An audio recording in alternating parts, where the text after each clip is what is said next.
What's in a name? Well, a lot when it comes to the government's price on pollution.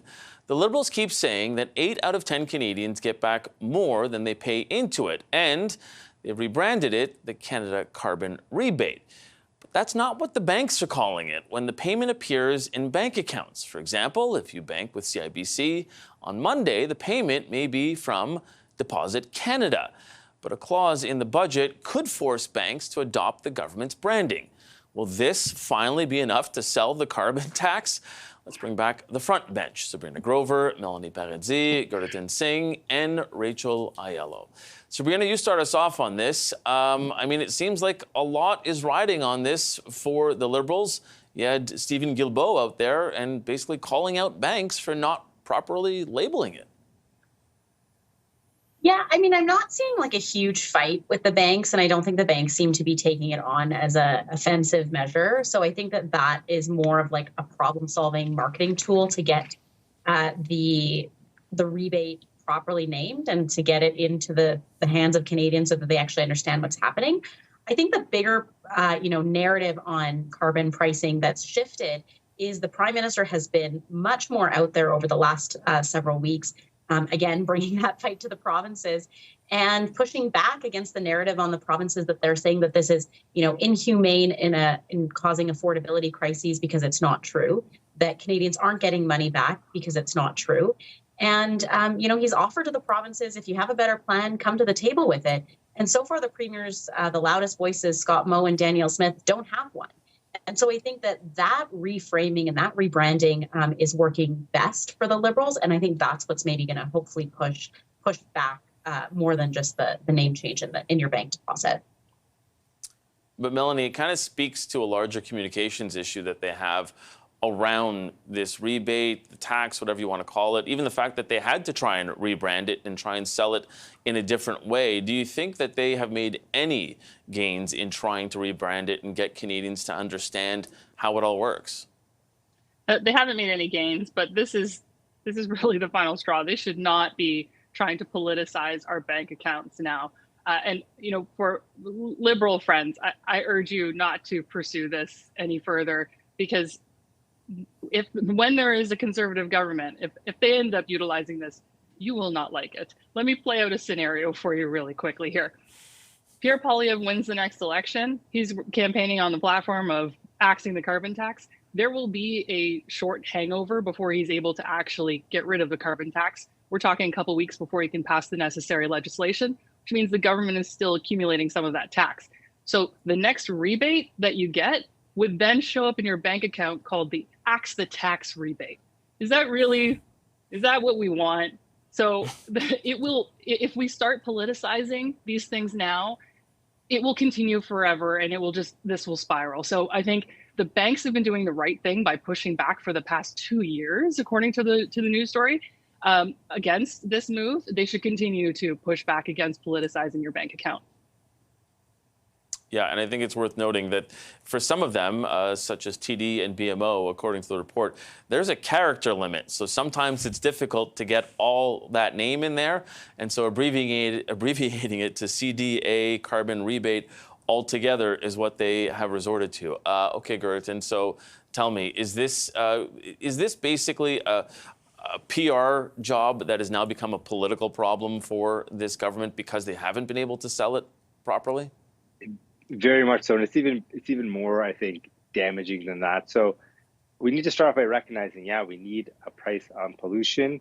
Within many nations across the world, with our friends in Europe, this is a common practice that is required to battle the greatest risk that we are facing in the world right now, which is the climate crisis. But what's so damaging what the Liberals have done is that they've mismanaged this issue so badly that they've actually weakened Canadian support for something that should be unilaterally supported. And we see that with their carve out of Atlantic provinces and overall just really poor communication on the subject. That being said, the Conservatives are doing something really damaging as well, because they're politicizing something that is literally required. We need to have measures in place to fight the climate crisis for our very survival. So I think it's equally damaging, or more so damaging on that side, the fact that many of them don't even believe climate change based on what you see, the resolutions being passed at Conservative conventions and overall rhetoric around denying climate change, and you're now seeing that play out in policy. So this is really a situation of bad and worse, and ultimately, if this is something that's not garnering the support we need from Canadians, it's going to negatively impact not just ourselves, future generations, and ultimately the world. Yeah, and Rachel, there's an old political adage that says, if you're explaining, you're losing. And it seems they haven't stopped trying to explain this. And isn't that kind of a loss that they didn't get it right the first time? I do think this is a bit of a small potatoes fight because one way or the other, because of how politicized the carbon tax has become and because most Canadians are now aware about this conversation about a rebate, when they go to their bank account and they're noticing money coming from the federal government, they can probably infer that that's what it is. There's not a bunch of deposits coming in from the government where you've got to sort out which is which. So I think it's a curious choice to be pressing this hard on having it be whatever it's supposed to be, Canada carbon rebate. I understand why. I get governments wanting to brand their messaging, and especially because they've made it clear that they're aware Canadians are understanding the rebate part of this pollution price. But I think Mel makes a great point in that this is potentially precedent setting, and you have to think about the long-term implications. I can imagine what the abbreviation would be for an economic action plan under Harper era. Yeah.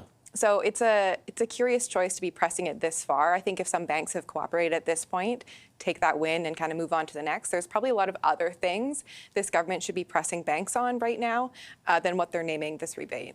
Yeah, and Sabrina, to Melanie's point about branding it and then making it political, I never mention ages on this show, but I will say I'm old enough to remember when people were calling them Harper checks for a variety of things that you were getting in terms of tax credits for childcare and that kind of a thing.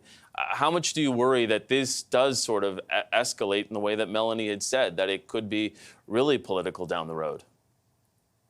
I think it's really up to each government to be able to market its rebates and market the investments that they have as they will. And I think, we had Harper checks in Alberta, we had Ralph bucks, we had Danny dollars.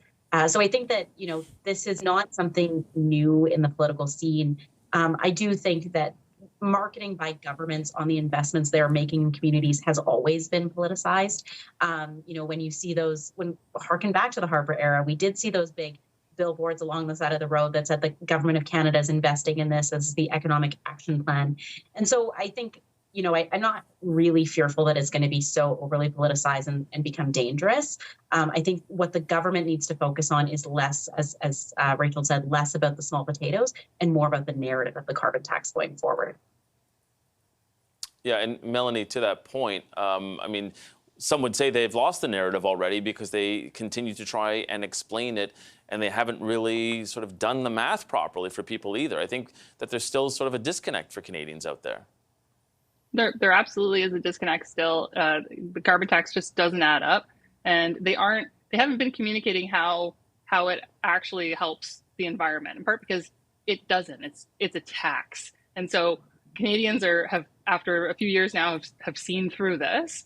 They're realizing this is just an unnecessary tax on everything. There are other things that we should be doing to protect our environment, to protect against climate change. There's lots of stuff that we should be doing. We should be encouraging governments to come up with policies around doing something as opposed to just taxing everything and making life so much more unaffordable. Gerdeton, I got about 10 seconds, but the point is it's supposed to be punitive, right? Very much so. And I think I just want to go back to that final point to say that this is a really important crisis. We need action. The Liberals have really poorly communicated on this issue, and it's created a negative sense of this very important policy. But the Conservatives are doing no better by just this complete denial of action to fight the climate crisis. Okay, we got to leave it there. Gerdeton Singh, Melanie Paradis, Sabrina Grover, thank you both all so much.